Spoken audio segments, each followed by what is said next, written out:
கடந்த 2022ஆம் ஆண்டு நவம்பர் மாதம் புதுச்சேரி இணையவழி காவல் நிலையம் துவங்கப்பட்டது.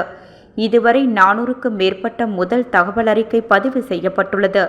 92க்கும் மேற்பட்ட பல்வேறு மாநிலங்கள் சேர்ந்த குற்றவாளிகள் கைது செய்யப்பட்டு பொதுமக்களுடைய 22 கோடி பணம் மீட்கப்பட்டு பொதுமக்களுக்கு திரும்ப கொடுக்கப்பட்டுள்ளது.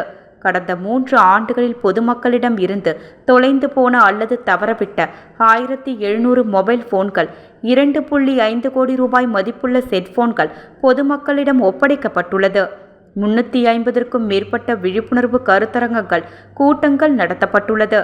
6000 கோடி ரூபாய்க்கு மேல் பொதுமக்கள் பணத்தை கொள்ளையடித்த கும்பலை புதுச்சேரி இணையவழி போலீசார் கைது செய்து அவர்களுடைய வங்கிக் கணக்குகள் ஒட்டுமொத்தமாக கூட்டத்தையே முடக்கி இந்தியா முழுவதும் அவர்கள் மேல் உள்ள வழக்கு மற்றும் மாநிலங்களுக்கும் அனுப்பி கைது செய்யப்பட்டு சிறையில் இருக்கின்றனர். புதுச்சேரியில் கோ ஃப்ரீ சைக்கிள் என்ற மிகப்பெரிய மோசடி நிறுவனத்தை கண்டுபிடித்து பொதுமக்களின் பல கோடி ரூபாய் பணத்தை காப்பாற்றப்பட்டுள்ளது.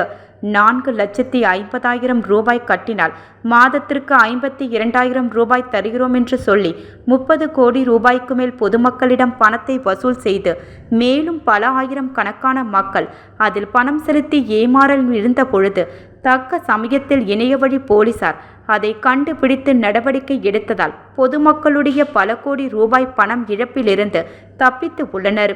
புதுச்சேரி காவல்துறை உதய தினத்தை முன்னிட்டு முதுநிலை காவல் கண்காணிப்பாளர் நித்யா ராதாகிருஷ்ணன் IPS அவர்களின் உத்தரவின்படி புதுச்சேரி இணையவழி காவல்துறையில் இருக்கின்ற காவலர்களை பல்வேறு குழுக்களாக பிரித்து சிதம்பரம், கடலூர், விழுப்புரம், மரக்காணம், திண்டிவனம் ஆகிய பகுதிகளில் புதுச்சேரியில் காணாமல் போன அல்லது தவறவிட்ட மொபைல் போன் இருப்பிடங்கள் கண்டுபிடிக்கப்பட்டு இந்த சிறப்பு குழுக்கள் மூலம் 31 லட்சம் ரூபாய் மதிப்புடைய 158 செல்போன்கள் கண்டுபிடித்து மீட்கப்பட்டு இன்று காவல்துறை தலைவர் அஜித்குமார் சிங்க்லா IPS மற்றும் முதுநிலை காவல் கண்காணிப்பாளர் திருமதி நித்யா ராதாகிருஷ்ணன் IPS மற்றும் காவல் கண்காணிப்பாளர் சுருதி IPS அவர்கள் தலைமையில் ஒப்படைக்கப்பட்டது.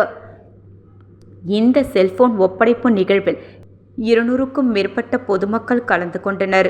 இணையவழி காவல்துறை ஆய்வாளர்கள் தியாகராஜன், கீர்த்தி மற்றும் இந்த செல்போன் மீட்பு குழுவின் பொறுப்பாளர்களான IRPN துணை உதவி ஆய்வாளர் சுதாகர் மற்றும் ஊர்காவல் படை வீராங்கனை சுகன்யா மற்றும் இணையவழி காவல்துறை அனைத்து நிலை ஊழியர்களும் கலந்து கொண்டு சிறப்பித்தனர்.